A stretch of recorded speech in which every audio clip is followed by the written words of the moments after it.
This year hunt comes back from 2023, where I was able to find, track down, and harvest this here buck. It's a pretty exciting hunt, so let's dive right into it. Our season here in PA begins the beginning of October, so that's where our story will begin. Alrighty guys, it is October 4th, and I'm rolling into my spot here. It's about 5 o'clock. Gotta keep moving pretty good here. Hunting a sweet little spot. Seems like there's a good amount of deer in here this year. Really excited to get in here and see what it's like.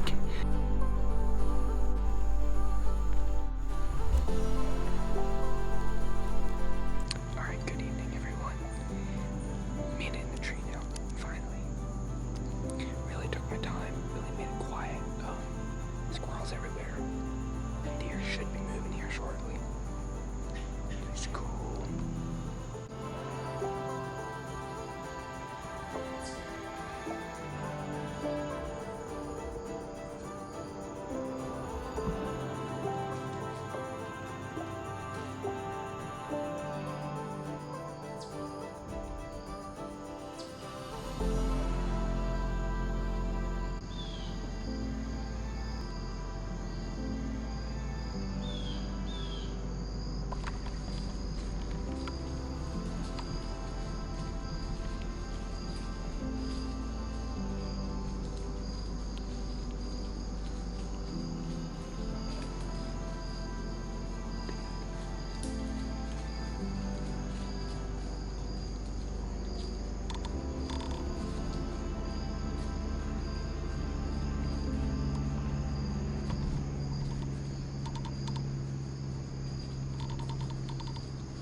So that was a really cool encounter, but not quite the age class of deer I was looking for. So I continued going around scouting, hunting new pieces, e-scouting, trying to just think through where could a big buck be hiding.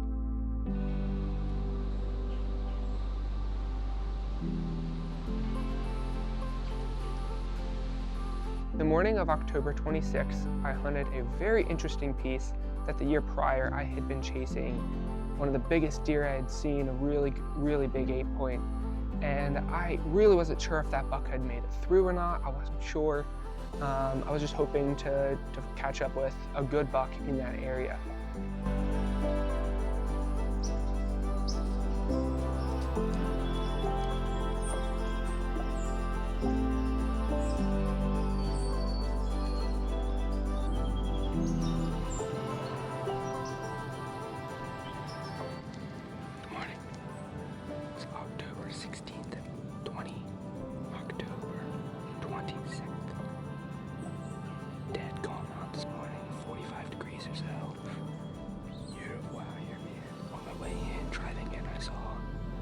Buck tailing it down hard, and then walking in, some deer were trying to cross right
I could not believe my eyes. Right there was the buck I had been chasing the year before. He was still alive, or not. It was a different deer. I don't know what I was thinking. It's a very similar looking deer, but definitely was a different buck. Stud nonetheless though. So that next morning, I was like, you know what, I'm gonna send it. I'm gonna push the whole way in there, right into where this buck was. And so I did that. I pushed in there. I climbed a funny marsh tree, and I was like, I'm gonna see if I can't ambush these deer from the middle. Finally set up about 25 minutes after shooting light. I would have been about undone, but this tree is about half rotted. Like the top half of it's pretty rotted. The bottom half still has stuff growing on it. So I had to climb back down a bit and set up like halfway up the tree. Yesterday morning, the big buck and the doe were just right here. And then a little buck ran right across here too. So I'm hoping that they do that again.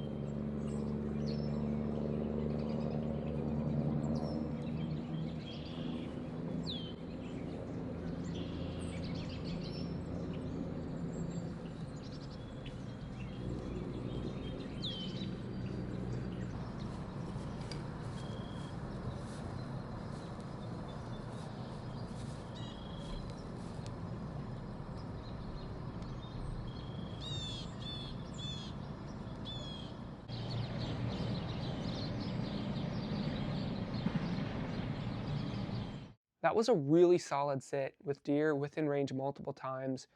Even that little buck right underneath me, there's doe feeding right past. I had no clue I was even there. I did not see the buck that day, but I had a feeling he was close. So that next opportunity I had to get in there was October 31st.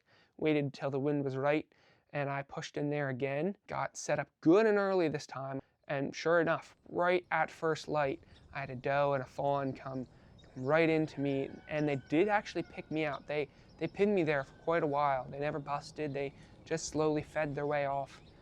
Then half hour or so later, a small 3-point was standing at the edge of the marsh, and I was just watching him for a bit, pulled out my camera, was videoing him, thought, oh, that's really cool. Then I realized he was staring back into the brush at something. So I looked where he was looking, and sure enough, here comes a real big deer, and he was coming right at me. So I took that camera, put it back on the tripod as fast as I could, picked up my bow, hit record, and I got ready because this deer was coming right at me.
What just happened? I have no...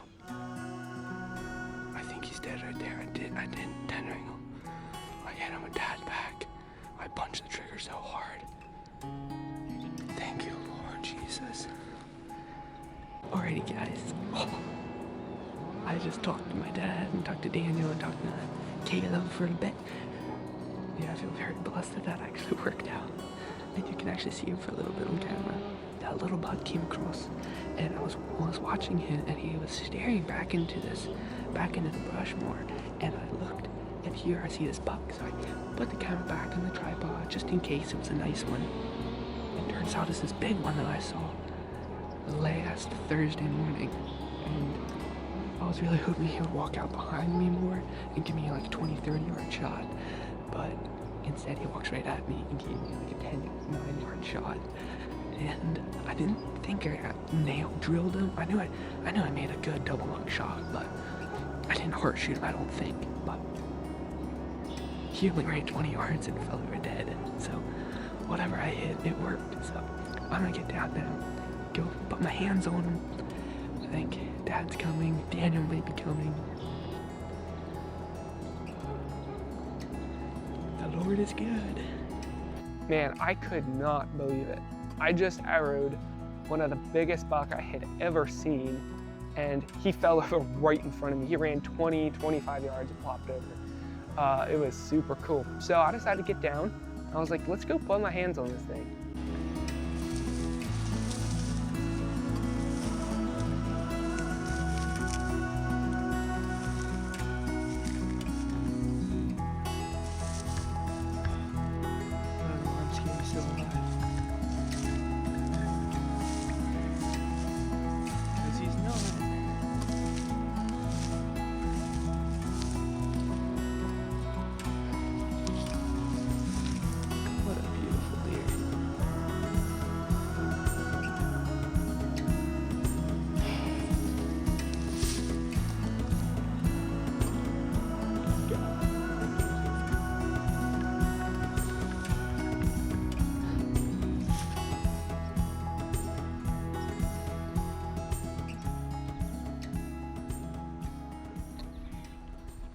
Okay, there's my tree. I was sitting right there, shot right over that thing, and shot him right there where he was. Shot him, and he ran just back in through there a little bit. Here's my exit hole. Guess I must have hit him okay, because he only went 20. Man, what a cool hunt, a cool deer, a cool story this was. And to top this all off, my dad and my brother were able to hike in and share this moment with me. I was able to tell them the story, show them where the deer was standing, where I was sitting, everything. And then they were able to take pictures for me. And it was just really special to be able to share this moment with them and for them to help me drag it out. So yeah, thank you, Dad, thank you, Daniel. And I also want to thank the good Lord for letting me go out and chase his creation. So thanks, God.